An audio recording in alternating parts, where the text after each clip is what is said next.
Coucou, c'est Yolène Tikabaka, je suis franco-congolaise et je réside à New York depuis 14 ans. Et aujourd'hui, j'ai décidé de réaliser un documentaire pour pouvoir partager mon expérience que j'ai eue au Pérou concernant l'ayahuasca, qui est une plante très puissante et j'aimerais bien la faire connaître à ceux qui ne la connaissent pas. Sans vouloir vous faire attendre, je vais vous faire découvrir qu'est-ce que c'est que l'ayahuasca.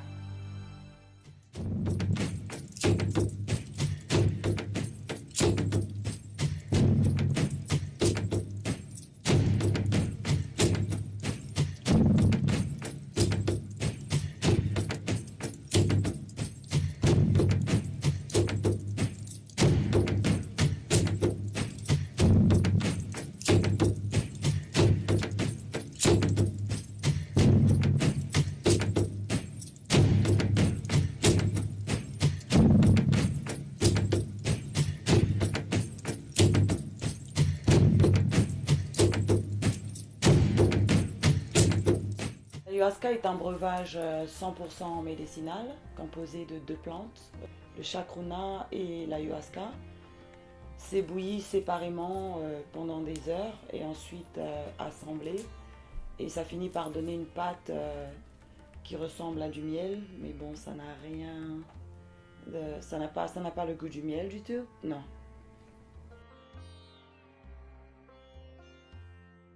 L'ayahuasca contient de la DMT, de la diméthyltryptamine, et c'est une substance qu'on retrouve dans notre cerveau et c'est produit par la glande pinéale. On la retrouve aussi dans les animaux et dans les plantes.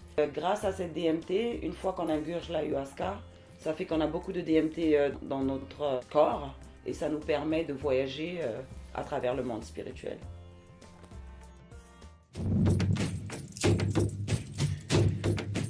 L'ayahuasca a été découverte par des chamans, plus précisément des guérisseurs traditionnels, il y a des milliers d'années. Et elle se trouve en forêt amazonienne, dans des pays comme le Pérou, le Brésil, l'Équateur. La consommation de l'ayahuasca a été interdite dans certains pays parce que le gouvernement croit à tort que c'est une drogue. Par contre, dans d'autres pays, elle a été l'objet d'études scientifiques sur la population qui la consomme, tout en vérifiant les avantages qu'elle produit.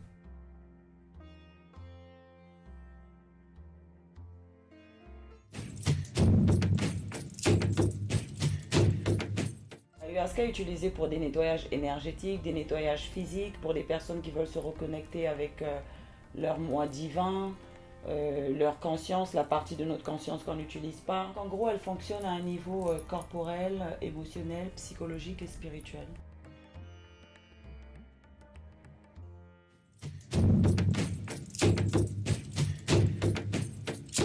L'ayahuasca peut être prise par des personnes souffrant de maladies psychologiques et physiques. Et par psychologie, j'entends des traumatismes de guerre, des traumatismes d'enfance, de viol, des choses qui peuvent bouleverser une vie, quoi.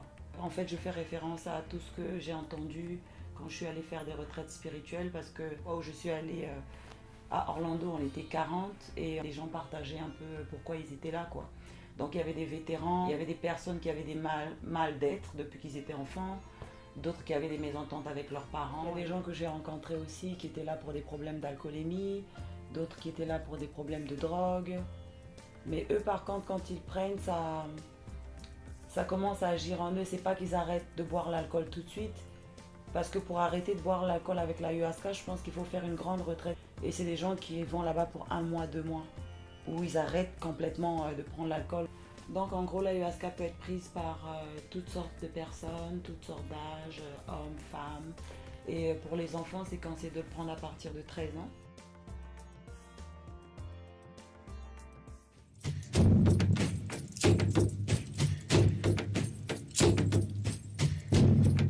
Effectivement, il peut y avoir des dangers avec l'ayahuasca une fois que les règles ne sont pas suivies, parce qu'il y a des règles à suivre avant de boire l'ayahuasca qui sont données par des centres ou par des chamans. Par exemple, pour des gens qui sont sous médicaments, il est préférable qu'ils puissent voir leur médecin afin qu'on puisse les mettre off medication, enfin hors médicaments, pendant des semaines, voire des mois, parce que l'ayahuasca ne se mélange pas avec des produits pharmaceutiques et donc il faut faire un nettoyage de médicaments avant de prendre l'ayahuasca. Et aussi il y a des régimes alimentaires qu'il faut suivre au moins 2 mois avant, par exemple l'interdiction du porc 2 mois avant, la viande rouge 1 mois avant, et puis 1 mois avant aussi on demande d'arrêter le sel, le sucre, quelques épices. Et en fait c'est préférable d'avoir un régime alimentaire bio de préférence, ou manger ce qui est produit par la terre comme des pommes de terre, des bananes. Par contre le poulet est autorisé mais sans sel et sans assaisonnement, voilà. Donc une fois que toutes ces règles ont été suivies, je ne vois pas de risque, mais c'est toujours mieux de voir son docteur si on est sous médicaments. Mais pour des personnes qui ne sont pas cardiaques par exemple, ou qui ne prennent pas des médicaments et qui suivent le régime alimentaire qui est demandé avant, n'ont pas de problème. Aussi il faut être mentalement préparé. Je vais vous donner un exemple. Admettons que dans une semaine tu vas aller faire ta retraite spirituelle dans un centre d'ayahuasca. On va te demander d'éviter de regarder la télé, d'aller sur le net, de ne pas mettre trop d'informations dans son cerveau, de vraiment faire le vide. Et si jamais vous avez eu des disputes avec des gens ou beaucoup de drames avant d'aller, vous allez ingurgiter l'ayahuasca, ça va juste enlever les drames que vous avez eus avant de voyager. Ça ne va pas aller profondément en fait. C'est-à-dire si vous avez eu des traumatismes que c'était censé soigner, des traumatismes d'enfance, ça va juste enlever toutes les négativités que vous avez reçues la semaine avant de partir. Et donc c'est pour ça que c'est conseillé de faire un vide mental, d'écouter de la musique, de méditation par exemple, de beaucoup méditer et puis voilà, d'éviter les drames.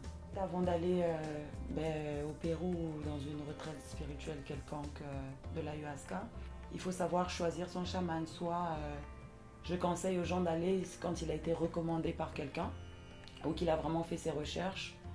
Et c'est le chaman qui va vous donner en fait le régime à suivre, le régime alimentaire et tout ce qui est physique quoi. Et aussi ce que je peux conseiller, ce que moi je faisais personnellement pour ma préparation mentale. Bon, physique je suivais le régime alimentaire, mais mental je m'étais coupé des réseaux sociaux. J'allais peut-être on va dire une fois tous les 3 jours pendant 10 minutes juste pour répondre à mes emails personnels et puis souhaiter quelques anniversaires, et après je me déconnectais, je regardais même pas la télé, j'étais plus dans les livres spirituels. Ce qu'on peut faire c'est quoi, lire la Bible, le Coran, écouter des musiques religieuses et puis être vraiment dans le positif on va dire quoi, voilà. En fait un jour je surfais sur internet et j'ai vu une ad qui disait The Limitless Plant, donc la plante Limitless, et qui faisait référence au film en fait The Limitless avec Bradley Cooper. Et comme c'est un film que j'avais regardé, j'étais très fascinée par ce film, je me suis dit qu'est-ce que c'est que cette plante qui te rend limitless, voilà. Et c'était écrit ayahuasca, donc j'ai pris le mot ayahuasca, j'ai tapé sur Google et j'ai vu que c'était une plante naturelle et tout, j'ai fait des recherches approfondies. Et après avoir fait les recherches, je suis allée sur YouTube et j'ai vu plusieurs vidéos sur l'ayahuasca. Donc j'ai regardé les témoignages que les gens faisaient, qui étaient alcooliques avant. Il y avait des maladies, toutes sortes de maladies qui ont été guéries de ça. Je me suis dit, c'est pas possible, comment une plante comme ça existe et on n'est pas au courant. Et après j'ai regardé un documentaire qui expliquait que c'était légal avant aux États-Unis, que dans les années 60 ils avaient rendu ça illégal. Et après j'ai fait la découverte de Terence McKenna qui parle beaucoup de la DMT, de l'ayahuasca, de l'iboga qui est similaire à l'ayahuasca qu'on trouve en Afrique centrale, et toutes sortes d'antiogènes, on appelle ça des antiogènes en fait. Et après j'ai découvert Graham Hancock et je l'admire beaucoup parce que lui aussi il a plusieurs vidéos, il fait des conférences sur ça. An ayahuasca journey is a complex and difficult process. First off, there's the physical effects. Ayahuasca is a beverage. It's a brew, and it tastes just absolutely disgusting. It is hard to imagine a more horrific and unpleasant taste. And you have to brace yourself physically and mentally before pouring this beverage down your throat. I certainly do. It's very, very, very hard work. Secondly, within about half an hour to an hour of drinking the brew, most of us start to feel pretty ill. It's physically a most uncomfortable ordeal that you have to go through before the powerful visionary effects to begin to take place. And those visionary effects typically have two levels. One of them concerns what you might call personal development. The second thing that ayahuasca does is take you on a journey into parallel realms. Et je me sentais en confiance à force de regarder ces conférences, et en même temps je regardais les témoignages des gens, et après j'avais une envie forte d'aller au Pérou pour aller voir cette plante, mais j'avais personne avec qui aller, et je pouvais pas aller seule dans un pays où je connaissais personne et je parlais pas la langue, parce que en Amérique du Sud on parle espagnol. Et ensuite l'envie s'est atténuée au fil des mois. Et après, bon, ça m'était un peu sorti de la tête, pas complètement. Et en 2017, j'ai une envie qui est revenue encore plus forte. Et quand j'ai fait des recherches, Ayahuasca United States, j'ai vu Florida. Et j'ai vu qu'il y avait un centre là-bas à Orlando. Il y avait un numéro de téléphone, j'ai appelé le numéro le même jour. Je suis tombée sur le propriétaire du centre. Il m'a demandé d'aller regarder son website afin de voir les règles, les prix et tout ça. Et il était super gentil et mon intuition me disait que c'était un centre, un centre bien. Et quand j'ai vu les dates, parce qu'il fait tous les week-ends, et je voulais prendre dans les 2 semaines qui suivaient, et j'ai vu que la 3e semaine, il y avait un chaman qui venait du Pérou qui était invité là-bas. Et je me suis dit, je vais choisir la semaine où il y a le chaman. Et donc j'ai booké mon billet, j'ai fait ma réservation, je suis partie toute seule.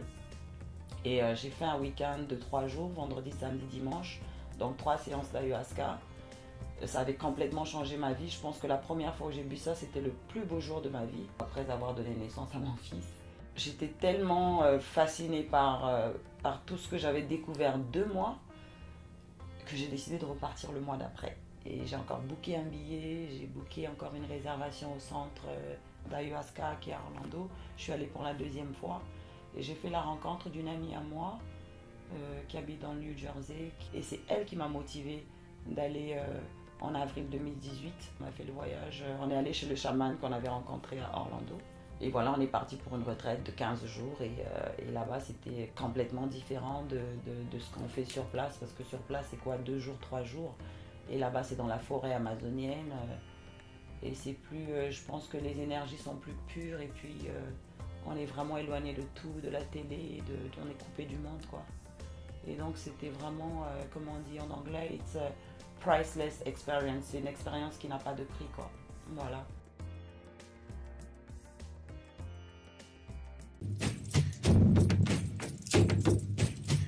Donc, ma première retraite spirituelle, je l'ai effectuée à Orlando, c'est en Floride. C'est un centre d'ayahuasca qui est légal. Je suis allée pour une retraite de 3 jours. Et la deuxième, c'était en juin 2017.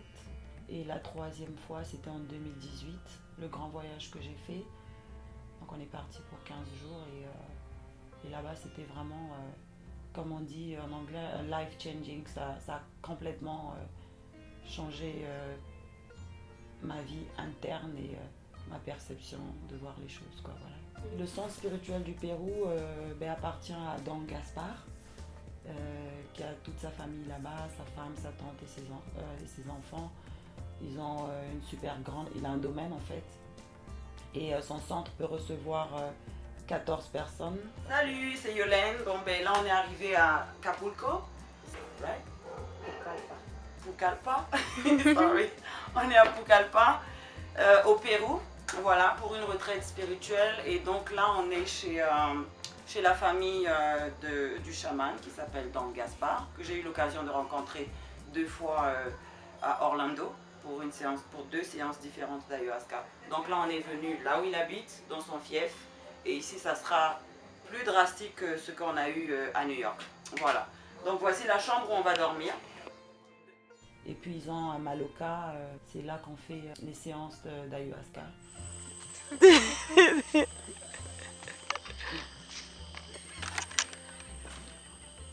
Ça c'est le Maloca, voilà. Ça c'est là où on fait les retraites la nuit. Quand ils ont 14 personnes, c'est ici que tout le monde boit l'ayahuasca. Voilà. Là, c'est l'ayahuasca que vous voyez dans les bouteilles là-bas. Tout est pris en charge en fait. On est nourri, logé. Et puis on a un jour d'ayahuasca, un jour de repos, un jour d'ayahuasca, un jour de repos. Et quand on a un jour de repos, lui, il nous fait faire du tourisme un peu. Il nous ramène au parc, au zoo. C'est pas tous les centres qui font ça, mais lui, il dit que c'est pour pas complètement nous couper du monde parce que une fois qu'on revient d'une retraite spirituelle, la réintégration est un peu difficile. Quand on revient et qu'on se mélange dans le monde de tous les jours, repartir dans la vie quotidienne, ça fait un peu bizarre quand même. Quand je suis revenue, j'étais un peu déconnectée du monde, quoi. J'avais repris à travailler 3 jours après et j'avais pas lu dans des vidéos qu'il fallait au moins prendre un mois si on voulait que tout se passe bien. J'avais l'impression d'emmagasiner beaucoup de négativité. J'arrivais plus à supporter toutes les négativités, quoi. Et ça prend du temps pour se remettre dans la vie de tous les jours. Voilà.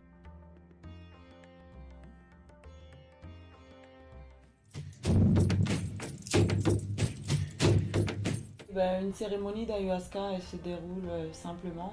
En fait, dans le centre où j'étais, on mangeait 2 repas par jour. Le premier était à 10h et le deuxième à 14h. Et c'était le tout dernier. Et après ça, on n'a plus le droit de manger, que ce soit des fruits ou quoi que ce soit, parce que on boit l'ayahuasca aux environs de 22h et il faut avoir l'estomac vide au minimum 6 heures avant. Et après, on nous appelle, on nous demande d'aller dans le Maloka, parce que le Maloka se trouve séparé de la maison où on habite. Et quand on arrive dans le Maloka, tout est préparé, il y a le chaman qui est là. Ils mettent de l'encens un peu partout. Là, on s'installe sur des matelas. Et donc le chaman, il commence à bénir l'ayahuasca.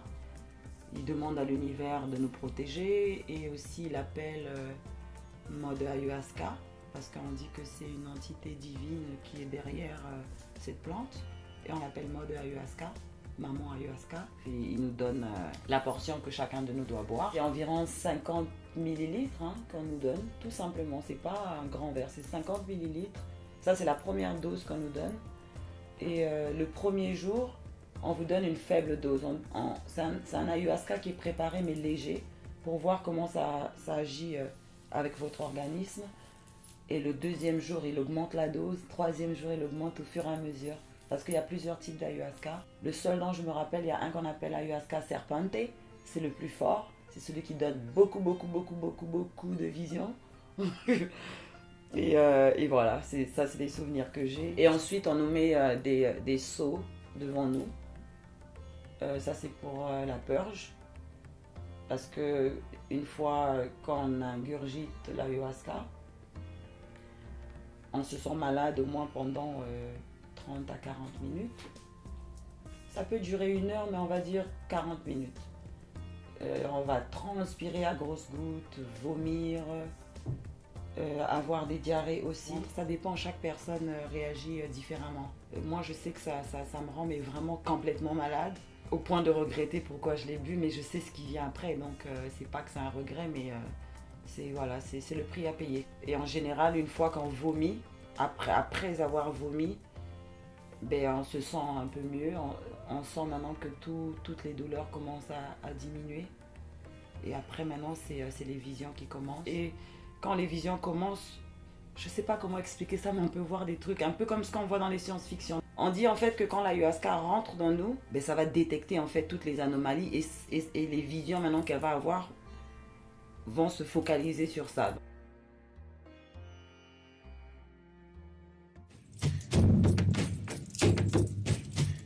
Voilà, donc en fait, l'ayahuasca, une fois que tu l'as prise, ça te montre vraiment qui tu es dans tous les aspects. On va dire avec une loupe, quoi. C'est comme si on prend une loupe et on te montre ta vie. Donc tous les petits défauts que tu as, dont tu ne fais pas attention, ça va te montrer qui tu es, dans le bon sens ou dans le mauvais sens. Et ça va te montrer aussi comment tu affectes les gens. Ça va te montrer comment tu affectes les gens, c'est-à-dire ça te met à la place des gens à qui tu fais mal. Et parce qu'il y a des moments de pleurs. Quand tu prends l'ayahuasca, il y a des moments où tu pleures. Parce que quand tu bois l'ayahuasca, tu ne vas pas avec tes égos. Là, je parle en termes spirituels. Tu ne vas pas avec tes égos. Tu vas vraiment avec ta conscience pure. Où c'est le love, mais total. Le love, je peux dire peut-être l'amour que Dieu a pour nous, là, ben c'est ça que tu ressens quand tu es dans l'ayahuasca. Tous tes ennemis, tu les vois égales, tu les aimes de la même manière que tu aimes ton père, ta mère, tes enfants. Et voilà, ça te montre qui tu es dans tous les sens. Et pour moi, je pense que ben, ça te pousse à faire tes devoirs dans ta vie au quotidien, voilà. Donc c'est pas que ça te fait changer du jour au lendemain, mais au moins tu sais pourquoi tu agis comme ça. Et chaque fois que tu agis avec tes défauts, tu le vois vraiment en toi dans ta vie de tous les jours et tu essaies de te corriger, quoi. Parce que je pense que on a tous envie de devenir une meilleure personne. Enfin moi en particulier et beaucoup de gens que je connais aimeraient bien devenir une meilleure personne. Et l'ayahuasca, je pense que c'est quelque chose qui peut beaucoup t'aider sur cette transformation personnelle et spirituelle. Personnellement, ça m'a apporté beaucoup de choses. I'm very grateful for that. Je suis très reconnaissante à Dieu et toute son armée. L'ayahuasca m'a apporté quoi? Fait sortir les dons cachés qu'on a. Chacun de nous a des dons cachés qu'on n'utilise pas et l'ayahuasca te fait sortir tes dons cachés. Et bon, je veux prendre un exemple sur de la peinture que j'ai commencé à faire au mois de juin. Bon, c'est vrai que mes premiers dessins étaient... j'avais juste envie de dessiner avec de la peinture. Et j'ai pas dessiné depuis que j'étais enfant. Et la peinture ne m'a jamais intéressée. J'aime bien regarder les tableaux, mais peindre, je ne me voyais jamais peindre. Et depuis juin, j'ai commencé à faire des tableaux.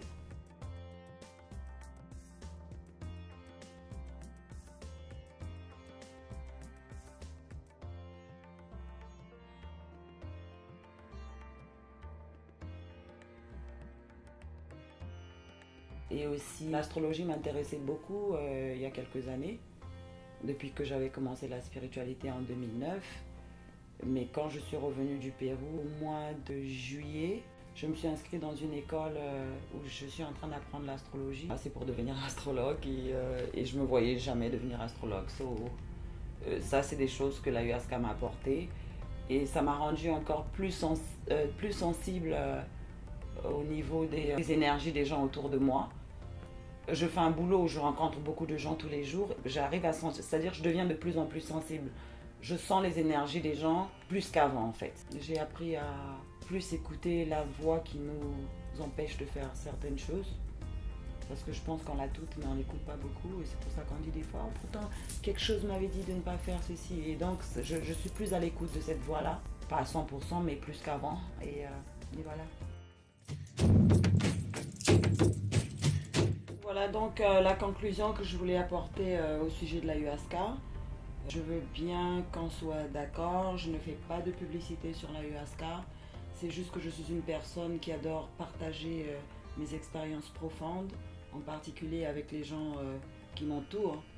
Et cette expérience m'a tellement touchée que je tenais à tout prix à faire un documentaire pour la faire connaître. Et selon ma conception à moi, si aujourd'hui j'en parle, c'est parce que c'est une plante naturelle qui a été utilisée depuis des milliers d'années. Et je pense que c'est des choses qui existent aussi dans le continent africain. Ça peut être d'autres noms. C'est un peu comme l'iboga qu'on a en Afrique. Et ça soigne beaucoup de maladies. Donc je pense que si quelqu'un décide de le prendre, c'est son choix personnel. Et pour ceux qui désirent prendre l'ayahuasca aussi, ce que je vous recommande, c'est de faire vos propres recherches approfondies. Prenez votre temps, ça ne presse pas. Et on se reverra pour d'autres vidéos, j'espère, où je vais partager d'autres sujets sur la spiritualité par exemple, ou sur des vidéos que je ferai sur l'astrologie. I can't wait. Et un dernier mot, c'est merci infiniment. God bless you all, love you all and peace.